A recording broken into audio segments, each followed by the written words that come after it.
ট্যাংরা শুটকি, চেপা শুটকি, শোল মাছের কাটা গোলা এরকম দিয়ে আমি রান্নাটা করলাম সিম দিয়ে, আলু দিয়ে। আপনাদের যদি ভালো লাগে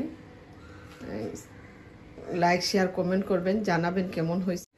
স্কুলের থেকে আমি শামসুন নাহার। আসসালামু আলাইকুম। কেমন আছেন আপনারা? আশা করি ভালো আছেন। আমিও আপনাদের দোয়ায় ভালো আছি। আজকে আমি আরেকটি নতুন রেসিপি নিয়ে আসছি। শোল মাছের গাড়, গলা, কাটা, তারপর লেজ, এগুলা দিয়ে আমি একটা শুটকি রান্না করব। এখানে সিম আছে। রান্নাটা একদম সিম্পল।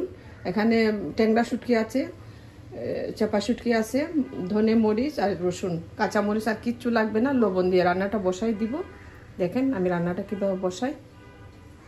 সিম, আলু, শুটকি একসাথে দিয়ে দিছি। এখানে আমি রসুনটা দিব। রসুনটা একটু বেশি দিবেন, শুটকিতে রসুন অনেক বেশি লাগে। আর মরিচ আর হলুদ, আর কিছুই দিব না। আর দিব সাথে চেপা শুটকি, আমি ট্যাংরা দিয়ে দিছি, আর পানি দিব।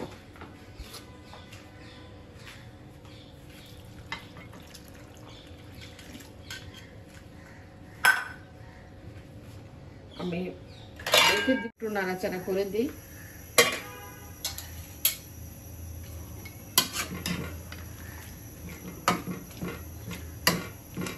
রান্নাটা খেতে দারুণ লাগে। আপনারা একদিন রান্না করে দেখবেন, যারা শুটকি লাভার তারা। আমি চেপাটা দিয়ে দিছি উপরে, সিদ্ধ হলে আমি কাঁটাটা তুলে ফেলবো। কি অবস্থা!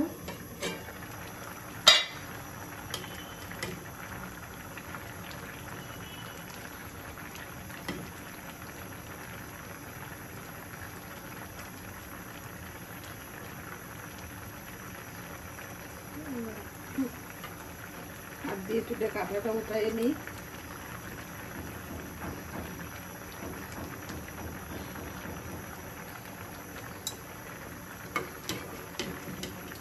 মাছটা দিয়ে দিব। শোল মাছ তো অনেক শক্ত, সেগুলো দিয়ে দিলাম আগে।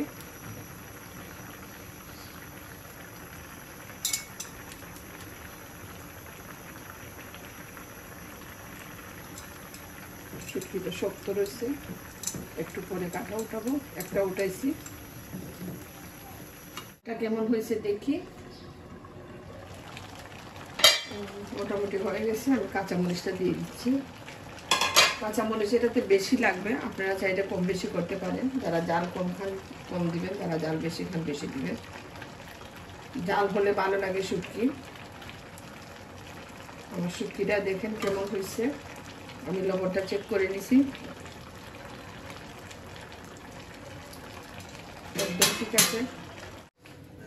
দেখেন রান্নাটা কেমন হয়েছে। এখন আমি পরিবেশন করবো, সে পর্যন্ত সাথেই থাকবো। ট্যাংরা শুটকি, চেপা শুটকি, শোল মাছের কাটা গোলা এরকম দিয়ে আমি রান্নাটা করলাম সিম দিয়ে, আলু দিয়ে। আপনাদের যদি ভালো লাগে লাইক শেয়ার কমেন্ট করবেন, জানাবেন কেমন হয়েছে।